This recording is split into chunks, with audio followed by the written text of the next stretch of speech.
मेहमान, कदरदान, साहिबान, आया है आपका दोस्त कबीर लेके थोड़ा गणित का ज्ञान।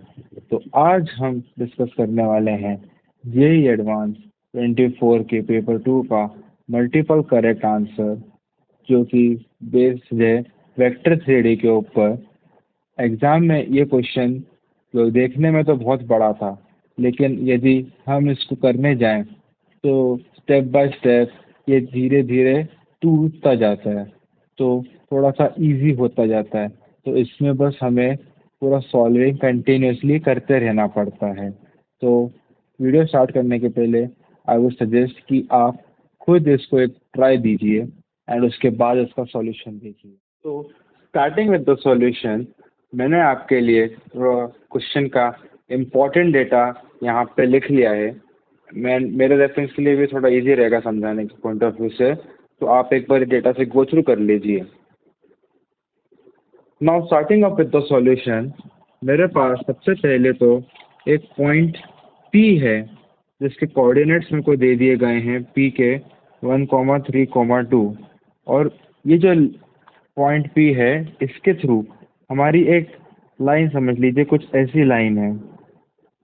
ये हमारी लाइन है, यहाँ पे ये पॉइंट P है, यहाँ से एक लाइन जा रही है और ये हमारी पैरेलल है लाइन x-2/1, y-4/2, z-6/1। तो ये जो रिप्रेजेंटेशन है, ये हम इस लाइन का रिप्रेजेंटेशन बोलते हैं इसको।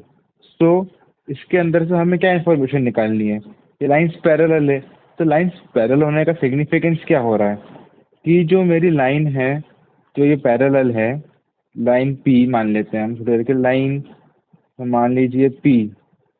लाइन P जो है, इसकी इक्वेशन हम डायरेक्ट लिख सकते हैं। हमारे पास पॉइंट है और हमारे जो डायरेक्शन रेशियोज बनेंगे इस लाइन के, वो डायरेक्शन रेशियोज हमारे होंगे dr ऑफ लाइन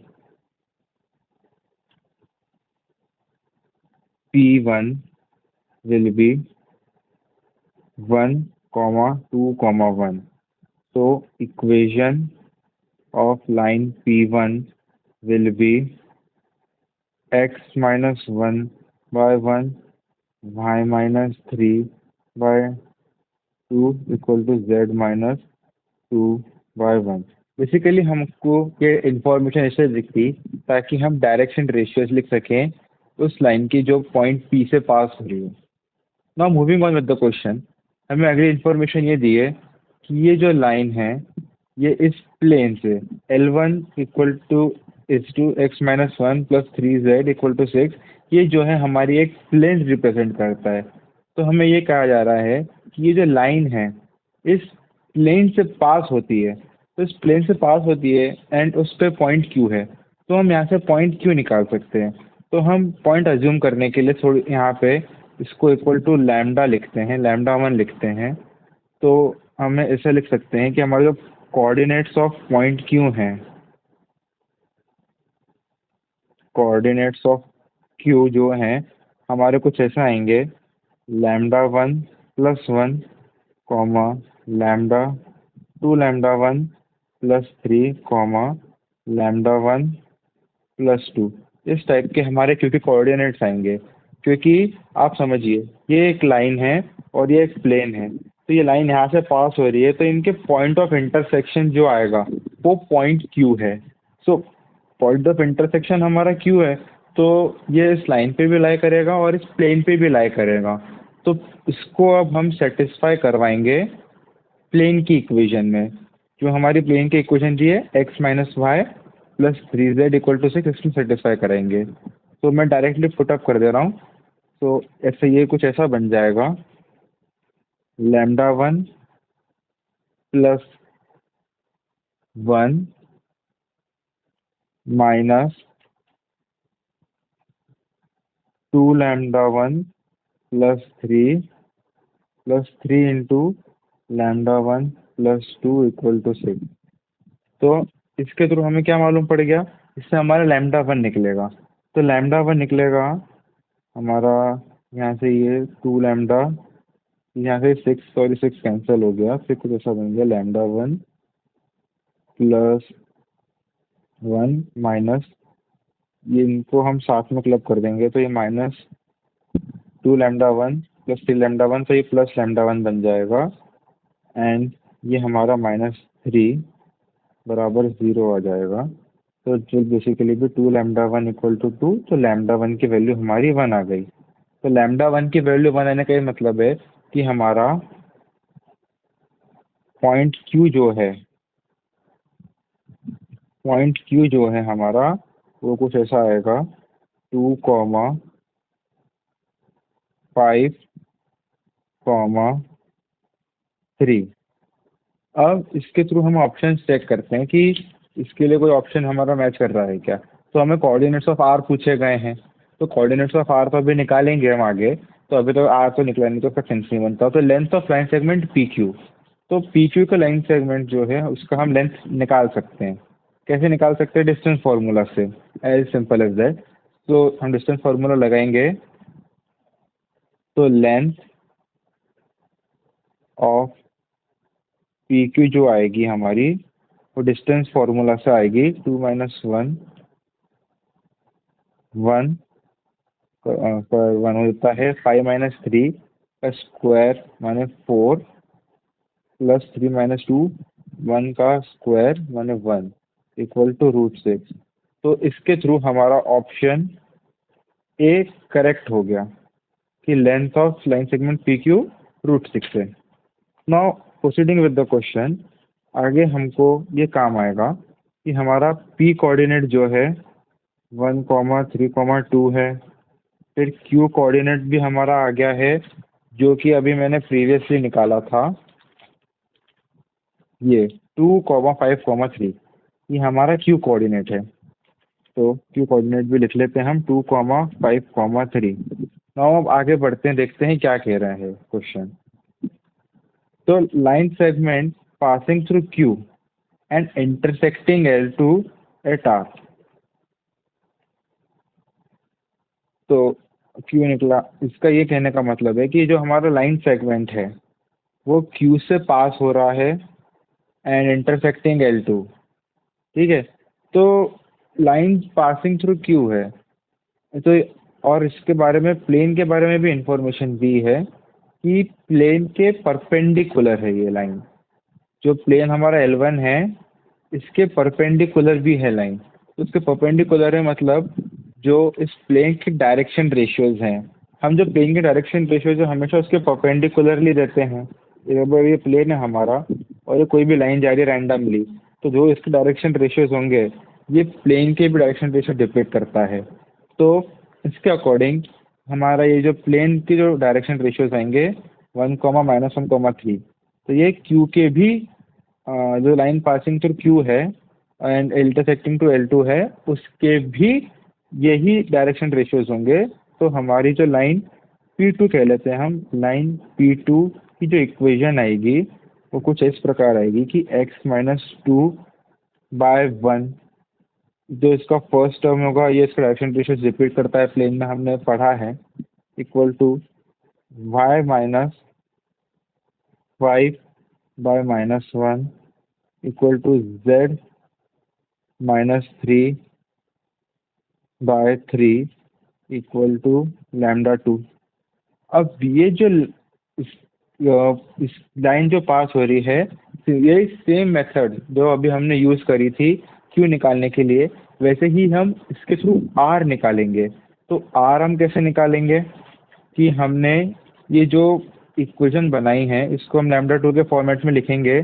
तो जो हमारा पॉइंट आर आएगा वो कुछ इस फॉर्मेट का आएगा, λ2 + 2, -λ2 + 5, 3λ2 + 3। ये हमारे पॉइंट आर के कोऑर्डिनेट्स आएंगे। अब हम इसको, जो प्लेन सेटिस्फाई कर रहा है पॉइंट आर को, उसके अंदर रखेंगे, just like the previously we have done कि क्यू की जो लाइन निकली थी उसके अंदर हमने प्लेन के अंदर डाल दिया था, तो वैसे ही अब इसके अंदर भी डालेंगे। तो it will turn out to be 2 × λ2 + 2 minus of -λ2 + 5 plus 3λ2 + 3 equal to -4। तो इसको सॉल्व करते हैं फर्दर। तो ये 2 lambda 2 plus lambda 2 plus 3 lambda 2 means 2 plus 1 3, 3 plus 3 6, 6 lambda 2 and 4 -5 -1 plus 3 -2, so plus 3, sorry, 1 plus 2, so it will turn out to be -6, so lambda 2 equal to -1। so हमारे point R के coordinates आ गए। Coordinates of R हमारे कुछ इस प्रकार आ गए। 1 comma -1 तो ये 6 आ जाएगा, -1 तो ये 0 आ जाएगा। तो अब इसके अंदर हमारा जो पॉइंट आ रहा है उसके कोऑर्डिनेट्स ये आए हैं 1, 6, 0, और हमारे ऑप्शन में एक कोऑर्डिनेट्स ऑफ आर लिखा है। तो लेट्स चेक कि क्या लिखा है। तो हमें कोऑर्डिनेट्स ऑफ आर बोला गया है 1, 6, 3, ये हमारे कोऑर्डिनेट्स ऑफ आर कहे गए हैं। बट हमारे 3 नहीं आ रहा है, 0 आ रहा है, तो हमारा ऑप्शन बी रॉन्ग है। नाउ सेंट्रॉइड, तो हमारे पास तीनों कोऑर्डिनेट्स आ गए हैं P Q R, and centroid का फॉर्मूला सेम होता है एज इन कोऑर्डिनेट ज्योमेट्री, बस नीचे फैक्टर 2 की जगह तो 3 आ जाता है। सो हम सब तीनों कोऑर्डिनेट्स को ऐड करेंगे और डिवाइड बाय 3 कर देंगे, तो उसके तो हमारा सेंट्रॉइड आ जाएगा ट्रायंगल पी क्यू आर का। तो हमारा सेंट्रॉइड जो आएगा of triangle P Q R वो हमारा आ जाएगा 1 + 2 3 + 1 4/3, 3 + 5 8 + 6 14/3, 2 + 3 6, 2 + 3 5/3, सॉरी मैंने 6 बोल दिया। 2 + 5 2 + 3 = 5 एंड विच विल बी 5/3। तो एज यू कैन सी हमारा ऑप्शन सी भी मैच कर रहा है। नाउ ऑप्शन डी के लिए हमें पेरीमीटर पूछा है। तो पेरीमीटर के लिए बेसिकली सारे तीनों साइड का डिस्टेंस फॉर्मूला लगाएंगे एंड हमारा फाइनल आंसर आ जाएगा। तो √6 तो आएगा एक फैक्टर, क्योंकि हमने अभी पी क्यू का डिस्टेंस निकाला, पी क्यू का डिस्टेंस √6 आया है, तो √6 का फैक्टर आएगा। नाउ लेट्स चेक कि √2 एंड √11 का फैक्टर आ रहा है कि नहीं। तो हमने पी क्यू का डिस्टेंस निकाला, वो आया था √6। ठीक है भाई, अब मैं निकालूंगा पी और आर का डिस्टेंस। तो 1 - 1 तो 0, 6 - 3 इट विल गिव अस 3 का स्क्वायर 9, 0 - 2 4, 0 - 2 -2 आएगा, -2 का स्क्वायर 4 होता है, तो टर्न आउट टू बी √13। तो √11 का टर्म नहीं आ रहा है। तो √11 का टर्म नहीं आ रहा है, इसका ये सिग्निफिकेंस है कि भैया ये ऑप्शन मेरा रॉन्ग है, क्योंकि यहाँ पे √11 का टर्म है, तो ये गलत है। बाकी आगे चेक ही नहीं कर रहा हूँ, क्योंकि मे बी √2 आए, उससे फ़र्क क्या पड़ रहा है। एक तो इरेशनल रूट जो आने वाला था वो तो आया ही नहीं, इरेशनल टर्म जो थी वो आई नहीं है, √13 तो आया ही नहीं है टर्म में। तो ये option D will be wrong. तो हमारे फाइनल आंसर आ गए option A and option C. Hope you will like the video, and आपको इसके अंदर कहीं भी कुछ भी डाउट आया हो तो do let me know in the comment section. And तो आपके जो भी डाउट्स वगैरह आते हैं आप मेरे को कमेंट सेक्शन में डाल दीजिए, मैं उसको पूरी तरह सॉल्व करने की ट्राई करूँगा। And till then sayonara and goodbye everyone।